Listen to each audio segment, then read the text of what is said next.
Did that low-tier button masher just take your points and run? Did you drop that bread and butter combo that you can do in your sleep? Do you need some french fries with that freshly ground salt? Well, have no fear, because I'm going to be giving you some essential tips for any player in the fighting game community when it comes to combating frustration and how to improve your mindset. Oh, and by the way, here are those french fries.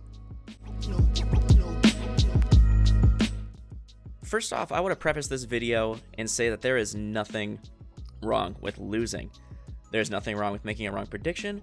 There is nothing wrong with not knowing a secret tech that your opponent does. The reason why there's nothing wrong with this is because fighting games at their core are about adapting to your opponent. Like with what you'll see with a lot of top level players, whether it be at a major pools or a minor event, they will play a set with a fairly intermediate player and typically they lose the first match. Well, then you're going to look at yourself and everybody around you and say, wow, what a scrub, right? Up until the point where said top player starts to adapt and starts to win the remaining matches of that set. You need to change your way of thinking about playing fighting games. Don't just play the game. Play against your opponent. Because if you start going and playing the game while disregarding the fact that there's another human being on the other side of that stick or the other side of that pad and you lose, you're going to start telling yourself that you don't deserve to play the game, that your tech skill isn't that great, and that you're not going to excel.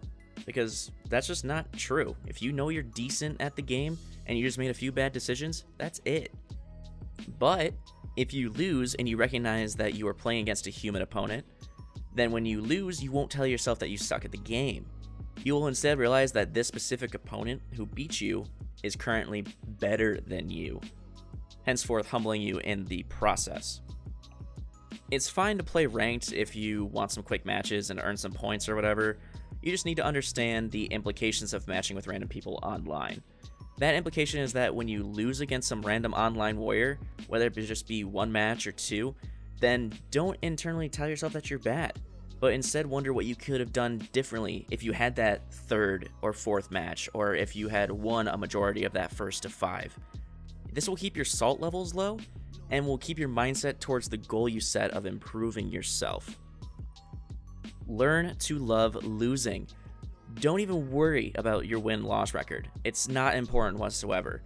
Set a small goal with every match. Block this particular setup. Hit this combo. Don't mash. Don't super rush. Whatever it is that you set, work on it.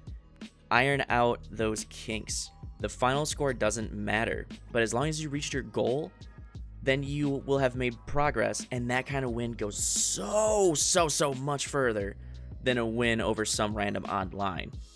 Over time, as you hit more mini goals, the wins will roll in more regularly. I cannot stress the fact of practicing before ranked matches. Spend 10 to 20 minutes practicing something new before you start playing matches, and use that as your warm-up. Practicing combos, setups, block strings in training mode for 10 to 20 minutes before heading into a ranked match each night will also improve your confidence with each match because your hands aren't stiff anymore, and it will make things go a lot easier if you lose and make you feel so much better if you win. The last bit of advice that I can give you is if you have the means of recording your gameplay, do so. Watch back those matches. Get a bird's eye perspective on how you are playing and watch analytically and tell yourself, oh, I like what I did there. Or, oh, I really need to watch out for this next time. The advantage of understanding what you did wrong will benefit you more in the long run than just learning another combo that may throw off the next opponent. Because at some point, there's always going to be someone better than you, and there's someone who's always going to be able to read you better than the person before. Thank you for watching. If you liked the video, remember to subscribe and hit that gosh darn notification bell. Do you have any tips for how to deal with FGC Rage? What have been some of your favorite "I can't believe I did this" moments? Leave them in the comments down below. Follow me on Twitter at mvito22, and as always, I will see you in the next video.